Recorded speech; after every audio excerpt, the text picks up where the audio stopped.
Brought to you by TechnoSpark 20 series smartphones. I'm superhuman.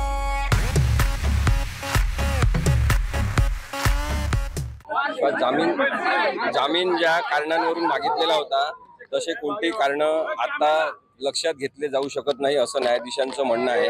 कारण की जे वडील आहेत आरोपी आताचे त्यांनी आपली वडिलांची भूमिका व्यवस्थित पार पाडली नाही।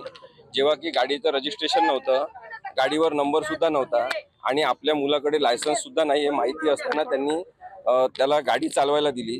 त्यांना याची पूर्ण माहिती आहे की अशा पद्धतीने आपल्या मुलाचं वय 18 वर्ष नसताना त्याला पबमध्ये किंवा बारमध्ये पाठवणं किंवा जाऊ देणं हे सुद्धा चांगल्या पालकाचं लक्षण नाही आणि त्यामुळे ज्युव्हेनाइल जस्टिस ऍक्ट नुसार त्यांनी आपल्या पाल्याकडे म्हणजे मुलाकडे दुर्लक्ष केलेलं आहे आणि त्यामुळे हा सगळा जो अपघात घडलेला आहे तो त्याचंच लक्षण आहे की त्यांनी मुलाला जास्तीची मोकळीक दिली आणि कोणतेही नियंत्रण मुलावर ठेवलं नाही। त्यामुळे कोर्टाने 24 तारखेपर्यंत न्यायालयीन कोठडी दिली। सर, तुम्ही आज इंटरव्ह्यू केला कोर्टामध्ये, न्यायालयाच्या निदर्शनास आले, तुम्ही या प्रकरणात काय इंटरव्हेन्शन 2-3 मुद्द्यांवर आहेत। एक तर पहिली गोष्ट म्हणजे या अपघातात जरी 2 जण मेलेले असले तरी पुण्यातल्या सगळ्यांनाच रस्त्यांवरून जावं लागते, वाहनं चालवावं लागतात आणि सगळ्यांचा जीव धोक्यात आहे अशी परिस्थिती आहे। अशा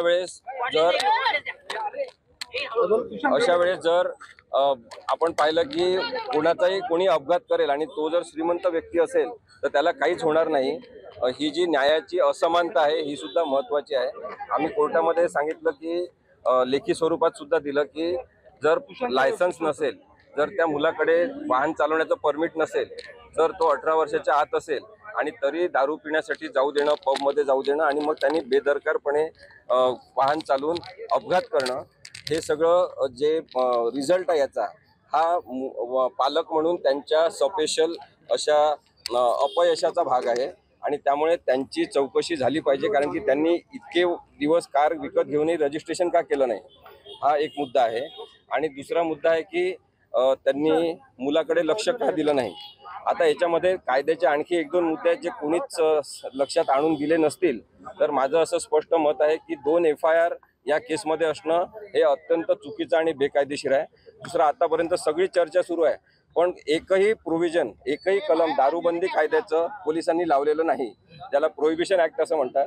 तर दारूबंदी कायद्यानुसार FL1, FL2, FL3 हे लायसन्सचे प्रकार आहेत आणि जे पब, बार वगैरे असतात त्यांना तशा प्रकारचे लायसन्स दिलेले असतात, त्यांच्याकडे परमिट असते, त्या परमिटनुसार कोणाला परवानगी द्यायची हे ठरलेलं असते।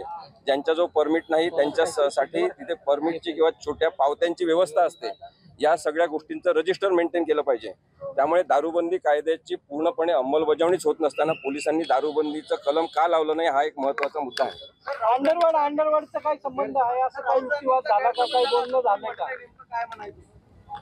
राहुल गांधींचा गैरसमज झालेला आहे आणि सगळ्यांचाच तसा झालेला आहे की या मुलाला केवळ जामीन दिलेला आहे, त्याला काही मोकळं सोडून दिलेलं नाही आहे, निर्दोष सोडलेलं नाही आहे। त्यामुळे जामीन करत असताना ज्युव्हेनाइल जस्टिस ऍक्टमध्ये जी प्रोव्हिजन आहे ती सुधारणावादी शिक्षेची किंवा अटींची आहे, त्याला काही अटींवर सोडलेला आहे। त्यामुळे सगळ्यांनीच निबंध लिहिला की त्यांना सोडतील असा जो काही समज झालेला आहे तो भावनाशील समज आहे आणि लोकांनी त्याच्याबद्दलचा नक्की विचार केला पाहिजे। मग राहुल गांधींनी पण जे काही ट्विट केलेलं आहे किंवा व्हिडिओ केलेला आहे त्याच्यामध्ये सुद्धा गैरसमज आहे असं दिसते की त्यांना आरोपीला सोडूनच दिलाय जणू काही असा त्यांचा समज झालेला आहे।